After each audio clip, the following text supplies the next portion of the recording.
I'm like, okay, man, do you want to be a bitch today?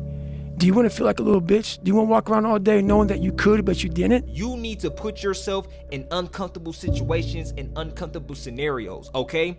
If you do easy things, you will have a hard life. If you do hard things, you will have an easy life. Let me say it again. If you do easy things, you will have a hard life. If you do hard things, you will have an easy life. As a man, you have to understand that we as men, we do better in environments where we are uncomfortable, okay? You put pressure on a rock, it turns into a diamond, okay? When you're comfortable, you are at most danger. The comfort zone is somewhere you should never feel comfortable. You should be happy and dissatisfied. Anybody ever tell you, hey, look, you know what? Just be satisfied with what you got. Don't believe them, get them away from you. You should never be satisfied with what you got. Because the attempt to get more makes you into something better all the time. Don't let anybody tell you, hey man, you should just be happy with, no! You should double your business. I have never met anybody who became incredibly successful in any area of their life until they had suffered and sweated and sacrificed and kept their focus and fought through tears and trials and tests. And if you have a dream and you commit to it, it will come to pass. My philosophy is, why be normal when you can be the best? I don't want to be normal. I want to make the difference. So everything I do, I want to make the difference. Because when I make the difference, I'm the best. Your biggest enemy is you. My whole book is about you battling yourself. People don't understand it's you against you. The only person that gets in your way is you. Nobody else. It's you. Go do something that's hard. Go try and accomplish something that's hard. You may win, you may lose, you may succeed, you may fail. I'll tell you what, you'll be better. If you avoid those things that are hard, if you don't accept that challenge, if you don't step up and step into that cold water, and you sit on your couch and eat Doritos, I can tell you this is not a good move. This is not a good move. Don't do that. Don't do that. Just get up, move towards that challenge, whatever that challenge is. Move towards that challenge and go attack it. And you may be successful and you may not be successful, but you will be better. And the next challenge, you're gonna be more prepared for. And the next challenge after that, you're gonna be even more prepared for. Only risk takers win. By definition, if you are the same as everybody else, if you're not taking a risk over and above what everybody else is taking, by definition, you can't win. If you're doing exactly what everybody else is doing, how can you possibly win? You have to be different to win. You have to take risks. If you want to be great, you want to be the baddest motherfucker ever at what you do, you're going to be misunderstood by everybody because you're going to be so fucking obsessed and so driven to get there. And that's what it takes. That's the truth. It takes every second of your fucking life. Anybody says balance? Yeah, balance is important for a lot of fucking people. It is. But if you want to fucking go to that edge where people do not like you, don't understand you, question everything you fucking do, you've arrived.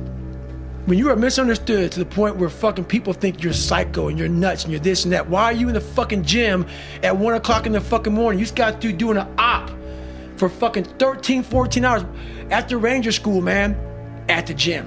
What's wrong? You will never understand what is wrong with me. And that's why I'm so fucking glad you don't, because I'm in the right fucking spot. You're on a path right now that you believe in, but now it's getting hard and you're wondering if you've got the fucking nuts to ride it all the way through. What you're wondering right there, that weak mentality, is the old you coming back. Don't listen to that. You've got to sideline those thoughts. Kick the fucking neighbor out, don't let him in your house. Get rid of all these weaknesses, accept the journey at hand, knowing it's going to be tremendous. But with tremendous effort comes tremendous reward. It's a worthy cause you're on right now. You're not telling me what it is. I think that's a mistake too. You should tell everybody what it is. Let everybody know what's weak about you. Because that's not who you are anymore. Just by saying it. It's right there, you're publicly saying, I'm better than this, I want to move on. I'm not scared of this. This thing is no longer gonna be a handicap for me. I'm no longer gonna be the servant of it. I'm not gonna be the victim anymore. I'm gonna identify the problem solve, fix it. Whatever it takes, and override it. When you do that, not only are you a betterment of a person, but you have the belief and the confidence that what the fuck's next? What else can I overcome? And the answer to that question is anything. It could be you. It could be you if you just get the fuck up, see what you want to do, tunnel vision. Fuck the parties, fuck the distractions, fuck all that. Once you get your hands on where you want to be at, you gonna feel it. All that shit gonna come after, bro. All that shit. The bitches you worried about, the parties you worried about, all that, bro. I'm only 21. I have so much young friends who just want to go party all day. About nothing. Just want, yo, bro, pull up to this party, bro. Yo, pull up on me, gang. There's mad bitches here. No, I gotta stream tonight for 8 hours. You feel what I'm saying? I can't be doing that. To every kid watching, I want you to hear me loud. You are not your zip code. You are not your last name. You are not your setbacks. You are your vision. You are your work ethic. You are your will. You are the quiet whisper inside you that says, I know there's more for me in this life. Hold on to that voice. It will be tested. God is trying to change your life, and the only thing between God and that change is you. God is trying to tell you that he has a plan for you that's better than the plan that you've come up with. He's trying to tell you that he has vision for you that's better than the vision that you've come up with. He's trying to tell you that he has an agenda for you that's better than the agenda that you've come up with. But before God changes your life, God wants to change you. God wants to correct your mind. He wants to correct your intentions, and he wants to correct your heart. If all your books were burned and erased from the internet forever, and all you had were the next 60 seconds, what's the most useful thought you could leave to the world? I guess my whole life has been about people pretending to be something that they're not. And you need to open your eyes to that and see this world as full of actors. You don't get angry, you don't get upset, you don't say, God, I wish everything was different, I wish people would just be who they are. You just enjoy it. And it's amusing, and you don't take anything in this world personally. If somebody says something mean to you, it's not about you, it's about themselves. So it's a game. And if you have some distance from it, if you observe the game, it's much more interesting and it's much easier to navigate than if you take everything personally and if you're upset by everything around you. No, people are playing a part. It's a game, and you're just enjoying playing and watching the game and playing it well. That would be my message. Well, everyone, this is the Jack Neal Podcast. This is your guest, Robert Greene. I appreciate you coming on. Thank you so much for having me, Jack. I really enjoyed it. Thank you. Complete delusion. You gotta believe the delusion. Because it's only delusional until it works. So is it really delusional? Everything around you that you call life was made up by people that were no smarter than you. And you can change it. You can influence it. You can build your own things that other people can use. And the minute that you understand that you can poke life and actually something will, if you push in, something will pop out the other side, that you can change it, you can mold it. When you have emotional maturity, you realize that some days you're not going to sleep well. Some days you're going to wake up and you've got your schedule and everything's planned out and the poop hits the fan. You got to eat those shit sandwiches, right? And whether things go well or not that day, the emotionally mature man will still do what he has to do to stack his wins, to focus on his purpose. Whereas the emotionally immature man will say, well, I didn't sleep well, I had nightmares, so I'll stay in bed. I didn't sleep well, or it's raining outside, it's cold outside, I don't feel good. I just woke up and the airplanes hit the World Trade Center, so I guess I have to change my pattern of life. You have to stay the course no matter what. And it takes a high level of emotional maturity because your emotions dictate your motion. There's no perfect way to live your 20s. You either live them up and become an underskilled 30-year-old, or you work them up and become an underlived 30-year-old. You just have to figure out which you'd rather be, accept the trade-offs, and know that there are no do-overs. Trees don't hang around with the grass, even though they all started from the same place. General ambition gives you anxiety. Specific ambition gives you direction. There is nothing more anxiety-inducing than I want to be better, and I don't know what at, and I don't know how. Like, just think about that for a second. Sort of embody that. It's sort of a chasing. It's a lean in, and it's tight, and sort of your shoulders are up, and there's a ringing in your ears, and you have no idea. It's like a threat. You've heard a noise in the forest, and you have no idea where it's come from. Specific ambition gives you direction. That hurt, you know? And I think that flipped this switch in me where I was like, okay, fuck you, watch this. I sat down at the table and I said to myself, what are you willing to give up? Everything. And when people come to me with that kind of mindset, I can work with you. When you are willing to strip yourself down to nothing and give everything, that's who I want to work with. Because now I can mold you into exactly who you want to be. When you put these restrictions up, and that's why my first question is, how bad do you want this? If it's as bad as you want to live or breathe or sleep, whatever the hell it may be, I can work with you. It won't get harder. Like, this is the hardest part. And so if you can just make it through this, everything else is downhill. It's not that the things that the dragons are going to slay aren't going to get bigger. They are. But you become so much more equipped to slay them back. And you have so many more allies. You have people in the stands cheering for you. You have the audience. You have all of these other things that are behind you. But at the beginning, it's just you with a stick against a bear. And arguably, that fight is a harder fight to win than beating a dragon when you have a nuclear bomb and 6 nations behind you. And so it's not even like the size of the hardship, it's just also the resources and how few of them you have, and how so much of the beginning is literally burning the one thing you have, which is time. Because you have no leverage. You don't have the money to pay other people to help you.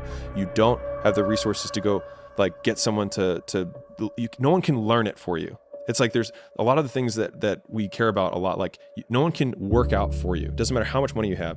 No one can learn skills for you. And so in the early days, like, it feels so painful because you're like, you look around to see who can help you, and then you're like, fuck, it's me again. Stop waiting. Start before it feels safe. Stop waiting for the right time, because there isn't one. There isn't one. There's a beautiful proverb that says the best time to plant a tree was 20 years ago, and the next best time is today. Don't be trapped by dogma, which is living with the results of other people's thinking. Don't let the noise of others' opinions drown out your own inner voice. And most important, have the courage to follow your heart and intuition. They somehow already know what you truly want to become. Everything else is secondary. No more gray decisions in your life. It either serves the man or the woman you want to become, the business you want, the father you want to be, the wife you want to be, the mom you want to be, the leader you want to be, the business you want to have. Your actions either serve and take you towards that version of yourself, or those actions take you away from that. If you get rid of, well, maybe kinda, surfing on my phone a little bit, or doing this a little bit, or binging on Netflix a little bit, or hanging out with those negative people a little bit. No. You wanna go to the next level? You know what it's like to generate the kind of money, impact, and purpose that you know you can and want to? Then there's no gray anymore. When I first walked into the Navy SEAL recruiter's office, he looked at me and said, there's only been 35 African Americans in 70 years make it through. You know what I said to myself? What if I can be the 36th? It's the what if I can pull off a fucking miracle. What if I can become someone that no one thinks I can be? And just me talking about that, I have the hair going up on my arms. After watching that film, I come to understand if I could work that hard every day, with being blessed with the physical tools that I have, what would my career be?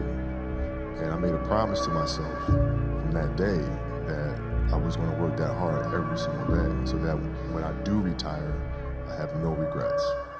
And that was the most important thing for me, is to leave no stone unturned, get better every single day. And if I live that way, then over time, to have something that was beautiful. But that was my philosophy. It seems like a pretty simple one, but if you live your life to just get better every single day, and do that for 20 years, what do you have? Life continue. You cannot live in the past. I'm really good on that, you understand? I learned by the years that, listen, Cristiano, let's go. Because pain, you're gonna have all the time, uncertainty and constant work. Constant work, constant work. Doesn't matter what's it's gonna happen in your life, you have to continue. This is the way I see the life. Following your dreams is a lonely, solitary, scary, dangerous pursuit. You can't wait for somebody to think you can do it.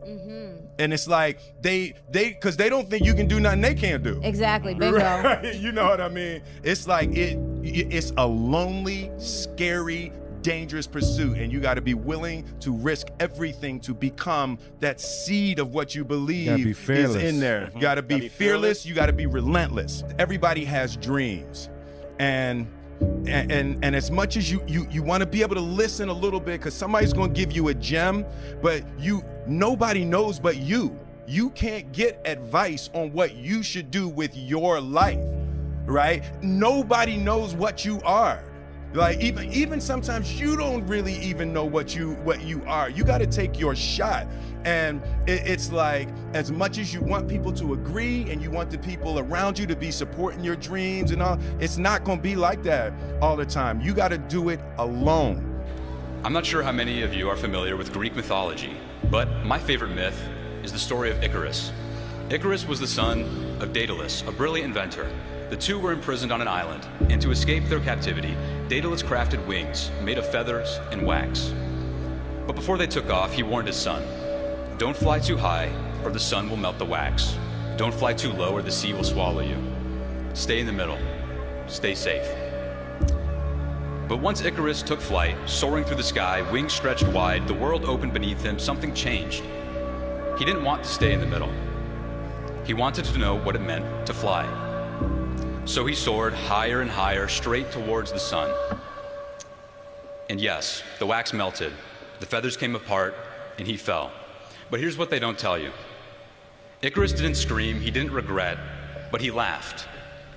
He laughed as he fell, for he knew that to fall is to once have soared. And there's a kind of bitter triumph in crashing when you're supposed to be soaring. Something victorious in reaching past your limits, even if it costs you something. But in that moment, Icarus had lived fully and touched something extraordinary, something worth falling for. And I love this story because to me, it's not about failure, it's about living. And I think a lot of us have spent our time in school doing exactly what Daedalus warned, staying in the middle, playing it safe, following the rules, flying just high enough. But the future belongs to those willing to shape it. And yes, you may face uncertainty, failure, and doubt, but you will also find strength, clarity, and resilience. And if there's anything I hope you take with you from today, from this speech, from this school, from my fortune, or from Icarus, it's this. Don't live life trying to avoid the fall. And remember Icarus not as a warning, but the kid who looked at the sun and said, "What if?" The one who didn't settle for escaping, but wanted to feel everything. So when you step onto this next chapter in your life, I hope that you don't hold back. I hope you reach for the sun, just like Icarus. Fly too high, love too much, care too deeply, and laugh too loudly. And if you fall, laugh as you fall, because that's how you know you are really flying. Thank you and congratulations, class of 2025. The average man, I believe, the average real man, does not need to go get therapy for the battles and the burdens he's carrying inside. What he needs is for those that he's carrying them for to recognize that they're there and to respect it and to be grateful for it. They don't need to talk it out to get rid of it. They need the one that they're going through this hell for to recognize it's there and to be grateful that the man is carrying this for them. They don't need therapy, they need gratitude.